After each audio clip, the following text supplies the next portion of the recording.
ಹೆಬ್ಬಳಲು ಶ್ರೀಚಕ್ರಮಾತಾ YouTube channel ವೀಕ್ಷಕರಿಗೆ ನನ್ನ ಹೃತ್ಪೂರ್ವಕ ನಮಸ್ಕಾರಗಳು. ಸುಭಾಷಿತ: ಆಸೆಗೆ ಕೊನೆಯಿಲ್ಲ, ಹಣಕ್ಕೆ ಸದ್ಗತಿ ಇಲ್ಲ, ಇವೆರಡರ ಹಿಂದೆ ಹೋದರೆ ಮನಸ್ಸಿಗೆ ನೆಮ್ಮದಿ ಇಲ್ಲ.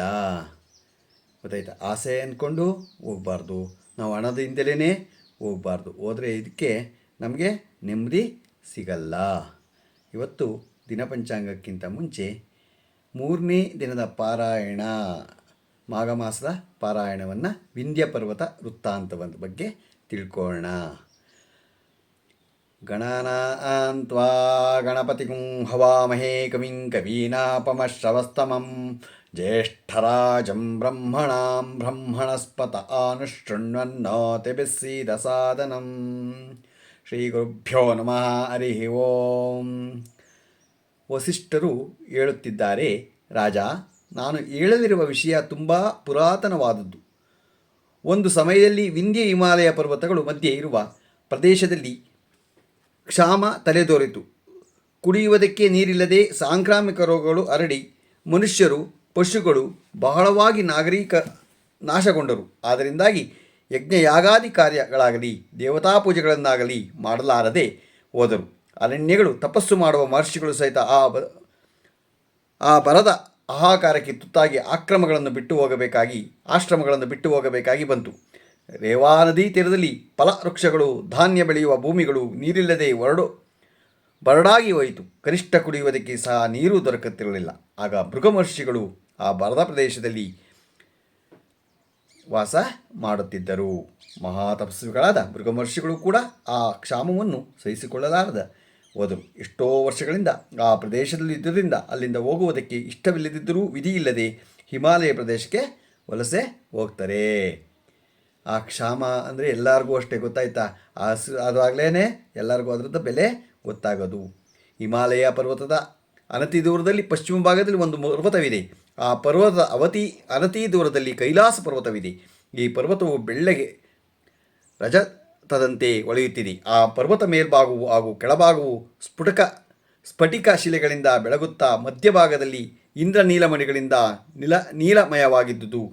ಶರೀರಕ್ಕೆ ಬೆಳ್ಳಗಿರುವ ವಿಭೂತಿಯನ್ನು ಧರಿಸಿದ ನೀಲಕಂಠನಂತೆ, ಪ್ರತ್ಯಕ್ಷ ಪರಮೇಶ್ವರನಂತೆ ಪ್ರಕಾಶಿಸುತ್ತಿತ್ತು.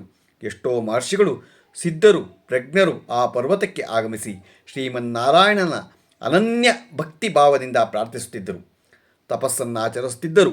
ಅಷ್ಟೇ ಅಲ್ಲದೆ ಆ ಪರ್ವತದ ಬಳಿಕ ಯಕ್ಷರು, ಗಂಧರ್ವರಾದಿಗಳು ಕೂಡ ಆಗಮಿಸಿ ಆ ರಮಣೀಯ ಪ್ರಕೃತಿಯಲ್ಲಿ ವಿವರಿಸುತ್ತಿದ್ದಾಗ ವಸಿಷ್ಠ ಮಹರ್ಷಿಗಳು ದಿಲೀಪನಿಗೆ ವಿವರಿಸಿದರು.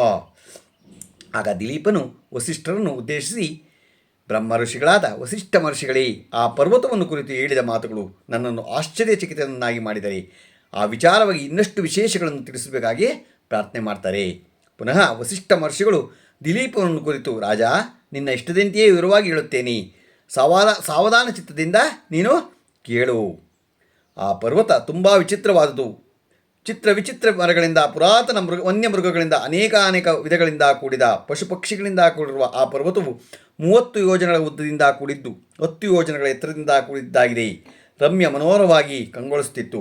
ಅಂತಹ ಪರ್ವತದ ಒಳಗೆ ಭೃಗು ಮಹರ್ಷಿಗಳು ಬಂದರೋ.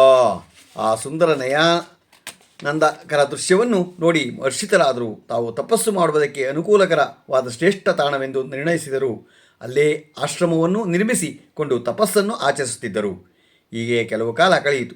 ಒಂದು ದಿನ ಒಬ್ಬ ಗಂಧರ್ವನು ಪತ್ನಿ ಸಮೇತನಾಗಿ ಆ ಪರ್ವತಕ್ಕೆ ಬಂದು ತಪಸ್ಸು ಮಾಡುತ್ತಿದ್ದ ಭೃಗು ಮಹರ್ಷಿಗಳನ್ನು ನೋಡಿ ನಮಸ್ಕರಿಸಿದ. ಭೃಗು ಮಹರ್ಷಿಗಳು ಆತನ ಬಗ್ಗೆ ಕೇಳಲು ಆ ಗಂಧರ್ವ ಯುವಕನು ಗದ್ಗರಿತ ಧ್ವನಿಯಲ್ಲಿ ತನ್ನ ವೃತ್ತಾಂತವನ್ನು ತಿಳಿಸ್ತಾನೆ.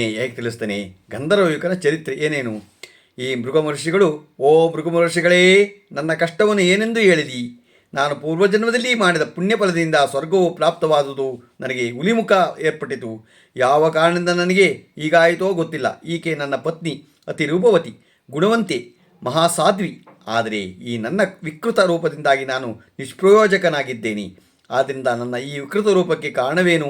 ಋಷಿಶ್ರೇಷ್ಠರಾದ ತಾವು ವಿವರವಾಗಿ ತಿಳಿಸಿ ನನ್ನ ಮನೋವ್ಯಾಕುಲವನ್ನು ಹೋಗಲಾಡಿಸಿ ಎಂದು ಪರಿಪರಿಯ ವಿಧಗಳಿಂದ ಪ್ರಾರ್ಥನೆ ಮಾಡ್ಕೊತಾನೆ. ಆ ಗಂಧರ್ವನ ದುರಂತ ಜೀವನ, ಆತನ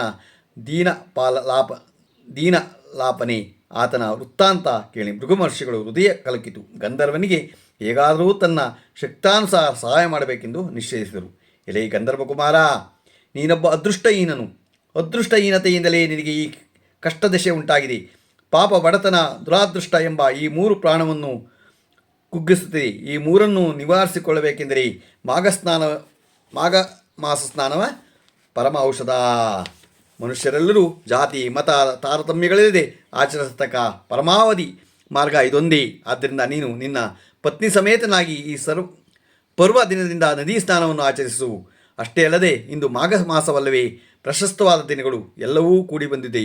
ನಿನ್ನ ಕ್ಷೋಭೆಗಳಲ್ಲಿ ನಿವಾರಣೆಯಾಗಲಿದೆ. ಈ ದಿನದೊಂದಿಗೆ ನಿನ್ನಲ್ಲಿ ಕಷ್ಟಗಳು ಬಿಟ್ಟು ಹೋಗುತ್ತಿವೆ, ಮನೋರಥಗಳು ಈಡೇರುತ್ತಿವೆ. ಹೆದರಬೇಡವೆಂದು ಮಾಘಮಾಸ ಸ್ನಾನ ಫಲವನ್ನು ಕುರಿತು ಹಾಗೆ ವಿವರಿಸ್ತಾರೆ. ಯಾರೇ ಆಗಲಿ ನೋಡಿ, ನಿಮ್ಮ ಕಷ್ಟಗಳು ಪರಿಹಾರ ಆಗಬೇಕು, ನೀವು ಕೇಳಿದ್ದನ್ನು ಪಡ್ಕೋಬೇಕು ಅಂದರೆ ಮಾಘ ಮಾಸದಲ್ಲಿ ಎಲ್ಲಾರ ಹೋಗಿ ನೀವು ನದಿ ಸ್ನಾನ ಮಾಡ್ಕೊಳ್ಳಿ. ಕತೆ ಕೇಳಿ, ನಿಮಗೆ ಒಳ್ಳೆಯದಾಗತ್ತೆ. ಈ ಗಂಧರ್ವನು ಭೃಗು ಮಹರ್ಷಿಗಳ ಉಪದೇಶವನ್ನು ಶ್ರದ್ಧೆಯಿಂದ ಕೇಳಿದ. ಆತನ ಪತ್ನಿ ಕೂಡ ಮಹರ್ಷಿಗಳು ಮಾತುಗಳನ್ನು ಆಲಿಸಿ ಆನಂದಿಸಿದಳು. ಭೃಗು ಮಹರ್ಷಿಗಳು ಹೇಳಿದ ಪ್ರಕಾರವಾಗಿ ಗಂಧರ್ವ ಪತ್ನಿ ಸಮೇತನಾಗಿ ಆ ಸಮೀಪದಲ್ಲಿ ಹರಿಯುತ್ತಿದ್ದ ನದಿಯಲ್ಲಿ ಸ್ನಾನ ಮಾಡಿದನು. ಆ ಕ್ಷಣವೇ ಆತನಿಗಿದ್ದ ಹುಲಿಮುಖವು ಹೋಗಿ ತೇಜೋಮಯವಾದ ಸುಂದರವಾದ ಮುಖದಿಂದ ಪ್ರಕಾಶಿಸಿತು. ಆ ಗಂಧರ್ವ ದಂಪತಿಗಳು ಅಮಿತಾನಂದವನ್ನು ಹೊಂದಿದರೋ ನೋಡ್ದ. ಆ ನದಿ ಸ್ನಾನ ಮಾಡಬತ್ತಿಗೆನೇ ಆ ಮಾಘ ಮಾಸದಲ್ಲಿ ಅವನ ಕಷ್ಟಗಳು ಪರಿಹಾರ ಆದವು. ಹಾಗೆಯೇ ನೀವು ಮಾಡ್ಕೋಬೇಕು. ನಂತರ ಅವರಿಬ್ಬರು ಭೃಗುಮಹರ್ಷಿ ಬಳಿಗೆ ಬಂದು ಸಾಷ್ಟಾಂಗ ನಮಸ್ಕಾರ ಮಾಡಿದರು. ಭೃಗುಮಹರ್ಷಿಗಳು ಅವರನ್ನು ಆಶೀರ್ವದಿಸಿ ಕಳುಹಿಸಿದರು. ಈ ರೀತಿಯಾಗಿ ಗಂಧರ್ವ ಯುಗನ ಕಥೆಯನ್ನು ವಸಿಷ್ಠ ಮಹರ್ಷಿಗಳು ದಿಲೀಪನಿಗೆ ಹೇಳಿ, ಕೇಳಿದೆಯಾ ರಾಜ? ಗಂಧರ್ವ ಕುಮಾರ ಚರಿತ್ರೆಯನ್ನು ಮಾಘ ಮಾಸದಲ್ಲಿ ಪುಣ್ಯನದಿಗಳಲ್ಲಿ ಸ್ನಾನ ಮಾಡಿದರೆ ಎಂತಹ ಫಲ ಉಂಟಾಗುತ್ತದೆಯೋ ಊಹಿಸಿಕೊಳ್ಳುವಂತೆ ಹೇಳಿದರೋ. ಇಲ್ಲಿಗೆ 3ನೇ ಅಧ್ಯಾಯ ಮುಗಿತು. ಇವತ್ತು ನಾವು ದಿನಪಂಚಾಂಗವನ್ನು ನಾವು ತಿಳ್ಕೊಳ್ಳೋಣ. ದಿನಪಂಚಾಂಗ ದಿನಾಂಕ 1/2/2025 1/2/2025 ಶನಿವಾರ, ಶ್ರೀ ಕ್ರೋಧಿ ನಾಮ ಸಂವತ್ಸರ, ಉತ್ತರಾಯಣ, ಮಾಘ ಮಾಸ, ಶಿಶಿರ ಋತು, ಶುಕ್ಲಪಕ್ಷ, ತಿಥಿ ತದಿಗೆ 2:18, ನಕ್ಷತ್ರ ಶತಭೀಷ, ಬೆಳಗ್ಗೆ 6:55, ಮಳೆ ಶ್ರವಣ 3ನೇ ಪಾದ, ರಾಹುಕಾಲ 9:43ರಿಂದ 11 ಗಂಟೆ 12 ನಿಮಿಷ ತನಕ ಇದೆ. ಗುಳಿಕ ಕಾಲ 6:49ರಿಂದ 8 ಗಂಟೆ 16 ನಿಮಿಷ ತನಕ ಇದೆ. ಯಮಗಂಟ ಕಾಲ 2 ಗಂಟೆ 4 ನಿಮಿಷ 3 ಗಂಟೆ 39 ನಿಮಿಷ ತನಕ ಇದೆ.